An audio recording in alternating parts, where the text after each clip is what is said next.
अमित शाह जी की रैली थी, उन्होंने कहा है कि ये चुनाव राम मंदिर बनवाने वालों का और भक्तों को गोली चलवाने वालों का।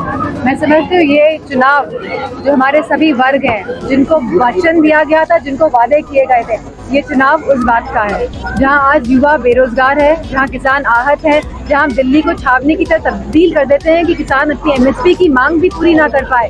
जो दबाव की राजनीति का जो दौर चला है भाजपा की सरकार में, इस दौर को हटाने का यह चुनाव है जहां सभी वर्ग, चाहे हमारी महिलाएं हो, चाहे हमारे युवा हो, चाहे हमारा किसान हो और चाहे हमारे जवान हो, आज सभी अपने आप को कहीं ना कहीं आहत महसूस कर रहे हैं। और जो 1 रैंक 1 पेंशन OROP की जो बात है वो भी झूठी है, इनकी एक पर्दा है। अगर आप सच्चाई से जानेंगे तो आपको पता चलेगा कि OROP का जो वादा किया हुआ था वो भी झूठा है। बीजेपी की रैलियों में एक पोस्टर वायरल हो रहा है, उसमें लिखा है कि एक आपका वोट लास्ट लोग को चल जाओ। मैं सोचता हूँ कि जो लोग अग्निवीर जैसी योजना लाते हैं, कहीं ना कहीं उन लोगों ने पूरे देश का, पूरे राष्ट्र का सम्मान कराने का काम किया है। जहाँ आप हमारे जवान जो 4 साल नौकरी करते हैं, सरहदों की रक्षा करते हैं, आप 4 साल में उनको घर बिठा देंगे, तो मैं समझती हूँ कि जो लोग जवानों का सम्मान नहीं कर सकते, जो लोग फौज का सम्मान नहीं कर सकते हैं, तो वो लोग देश की बात ना करें। 2 फेज के चुनाव हो गए, मंच से योगी उन्होंने कहा है अमित शाह ने कि मोदी जी 2 फेज के चुनाव में सेंचुरी लगा चुके हैं, विपक्ष का भी पता नहीं चला।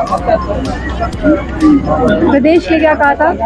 उन्होंने ये कहा था कि नहीं, प्रदेश विपक्ष का भी किसी भी मतलब एक भी खाता नहीं। ये बात अपने आप में कहने पे ही मैं समझती हूँ ये झूठ साबित होती है, और ये लगातार झूठ बोलते आ रहे हैं और लगातार झूठ बोलते ही रहेंगे, और इनकी तीत थक नहीं रहे हैं झूठ बोल के। लेकिन अब जनता समझ गई है कि इन झूठ बोलने वाली सरकार को हटाना है। काफी सवाल उन्होंने कहा कि राम मंदिर के लिए उन्होंने डिम्पल जी को, राकेश जी को निमंत्रण दिया, लेकिन वोट बैंक के मैं समझती हूँ ये बात ऑलरेडी क्लियर है कि कोई निमंत्रण नहीं आया था, ना डिम्पल जी को आया था, ना राकेश जी को आया था, और इस तरह की बातें करके वो मुद्दों से ध्यान ना भटकाएं। और जब हमें राम बुलाएंगे तो हम अयोध्या जरूर जाएंगे, हम वृंदावन जाएंगे, हम बद्रीनाथ जाएंगे, हम केदारनाथ जाएंगे, हम जगन्नाथपुरी जाएंगे, हम द्वारका जाएंगे।